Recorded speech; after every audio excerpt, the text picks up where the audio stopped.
Together we can show the world what we can do. You are next to me and I'm next to you. Push me on through until the battle's won. No one's gonna give nothing to us. Into each other we put our trust. Standing united after the fight is done.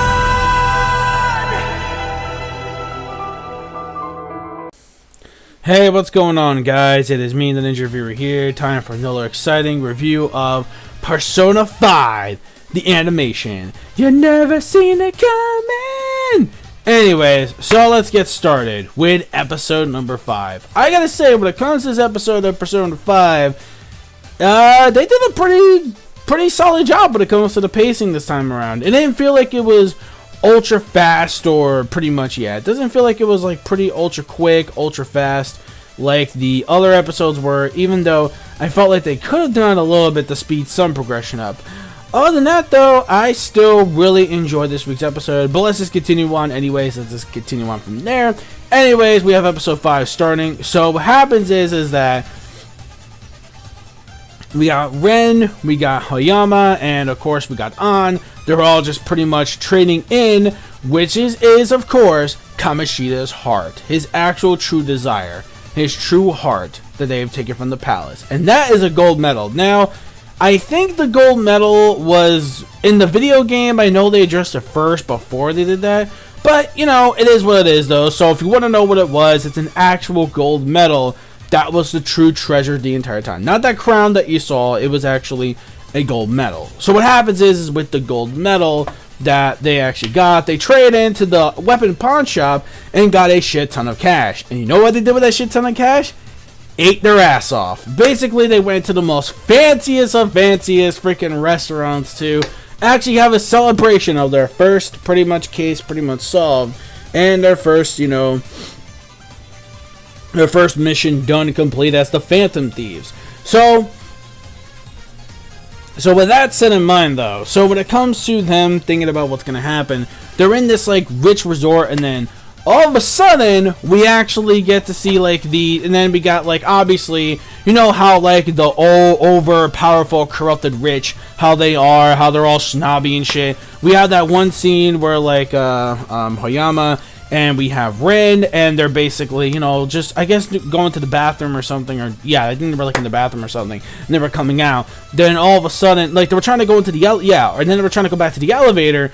We see, like, these, this dude with some, like, glasses, like, with a tuxedo and everything, like a group behind them, too, and then it's, like, yeah,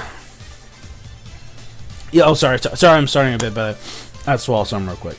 Sorry about that. Anyway, so what happened is that all of a sudden it's like, hey, you know, what the hell, guys? We were, like, in front of you first. And it's like, oh, I'm sorry. I didn't know we had a daycare here. Like, who's running this club nowadays? Or who's running this place nowadays? Like, you know what I mean? Like, why do we have so many young people in here? So it's like, yeah, like that dude is pretty much just, like, the biggest prick. Like, this is pretty much this whole thing, guys, with Persona 5. It's pretty much setting up all these high-class, you know, people, whether it be politicians, anyone that's a big time something, and they're basically like, they could do whatever they want. They're head honchos. They could be an asshole, a dick, whenever they can, and that's pretty much how the world of this actually works.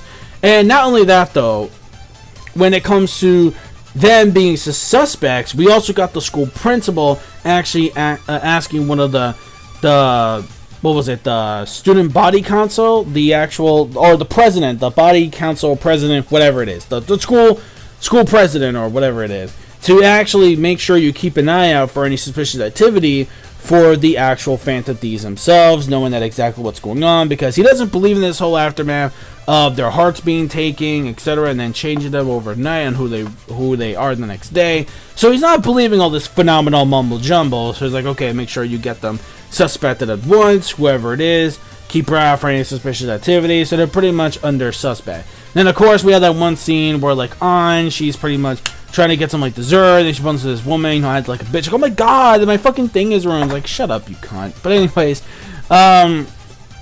we have that, and then of course, like I said, and then it decides, like, you know what, how about we still continue to be Phantom Thieves to actually help people who are in need, who are being treated like total garbage by this times of society. And they're like, yeah, you know what, we agree, let's do this. Let's actually do this. And hey, it's not like we're murdering anyone, it's not like we're killing anyone, but that again, sometimes it could depend on certain consequences that could lead up to actually, you know, doing that, especially if they have a full mental breakdown. So yeah. So meanwhile, so right after that actually happens, we also get the one scene also with the coffee man, or the actual one who actually takes care of you.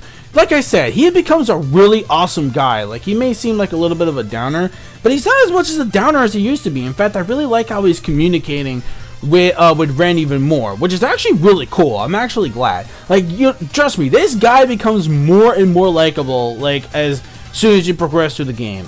Probably, obviously the anime too, but the game itself, yeah, he really does. And then we have the same woman that's interrogating Ren right now entering into the coffee shop, and then we have that detective kid, whatever his name is, Akichi, that's his name. So Akichi, the prince detective or whatever, he's pretty much in there too. Now, in the original game of Persona 5, he never enters into that coffee shop whatsoever, but all of a sudden he actually enters. I'm like, Nani? Like, that's really different compared to the game. Like, I know she enters the coffee shop. That's obvious. We know that. So, no duh. But, Akichi? Like, what the fuck? That's so weird, though. Because that did not happen in the original game whatsoever. Like, you know, obviously he's going to be part of something big, obviously way later on, but I didn't think it was going to be this early, because I thought it was going to be like in the third act of this part of the anime. But it's so weird how they change things around, though. I don't know why, but I found that completely like strange. And then also we get the introduction to MEMENTOS, which is the actual room where we can find many clients to actually the app that can pretty much allow you to enter any clients through a subway, from Morgana transforming into a bus. You heard me right. A cat transforming into a bus. I wish I was making this up. So basically, he transforms into the bus, Morgana, and pretty much what Mementos is that also trying to find newer clients that are basically, you know, who is like the big time like asshole, like the one who is really a really worse scumbag, like a really worse criminal. So what happens is that they travel to the world of Mementos, and they actually discover there's a whole bunch of shadows that are there. Now, of course, in the video games, like if they see a certain light, they'll chase you down, and once you hit them with the car, with the bus, obviously, you know, it's gonna be like one of those like RPG fights. But of course, they didn't really do that here. Instead, they fought this one dude who basically, from one of the clients where they read on the actual website about someone about like cheating or something like that, like some kind of cheating thing that's like, you go, that's going on. Yeah, so there's that though. Oh, sorry, I was just, wait, what did I do? That's even worse than him. Someone that actually screwed that person over, which was a very big time, which is someone who's in the big times as well, and it's someone named Madarame. And I do remember this particular person in the game, so this is definitely going to be the next second arc of this part of the anime. This Madarame character, we have no idea exactly who he is and what he does. We're pretty sure we're going to find out in the next episode exactly what that's going to be. And that's at the end of the episode off. Except when we get to the end credits, of course. What happens is at the end of the credits, we see this one dude who is following on, or following them, or whatever, at a certain location, like when they're walking. And then it's like, Nani? Who is this guy? Like, he's like a stalker or some shit like that? Like, who the hell is he? I mean, you'll find out exactly who he is, again, once we get the introduction to him. That's going to be in the next episode. So yeah, I already know how it goes from the game. So that's pretty much the episode right there of Persona 5. And I gotta say, pacing was pretty good. I mean, even though there was like a lot of exposition that we actually got, it was actually pretty cool to see that extra little fight scene. I really like how they took out that one dude like from the Mementos in like one shot, which obviously was a scrub lord anyway. So I kind of figured that was going to be the case, that he was going to be taken out like in one shot, which he should be because he's not really that hard. And that's pretty much all I got for this episode, really. Animation, I didn't really find any kind of derps or anything. Well, maybe a tiny bits of smudges here and there. I mean, there were some, extra anime footages that could have been better, though, just saying. But other than that, though, it was still a pretty good episode regardless. I'm going to give the episode a 4 out of 5. It was still pretty good. Let me know your thoughts in the comment section below of this week's episode of Persona 5 The Animation, if you're still watching it, by the way. Also, do not forget to rate, comment, and subscribe as always. Click on that bell to join the squad. Follow my social media plugins and gamer tags as well. Also, if you haven't, please join the Plus Ultra Discord down below. You will see it there. Join. You could chat with many friends about anime, gaming, etc. Check it out yourselves, and that's it. So, peace, soul, love, chicken grease, and the sky is the limit. Anime manga fans, keep supporting much read what you watch, and that's it. See you guys next week for episode 6.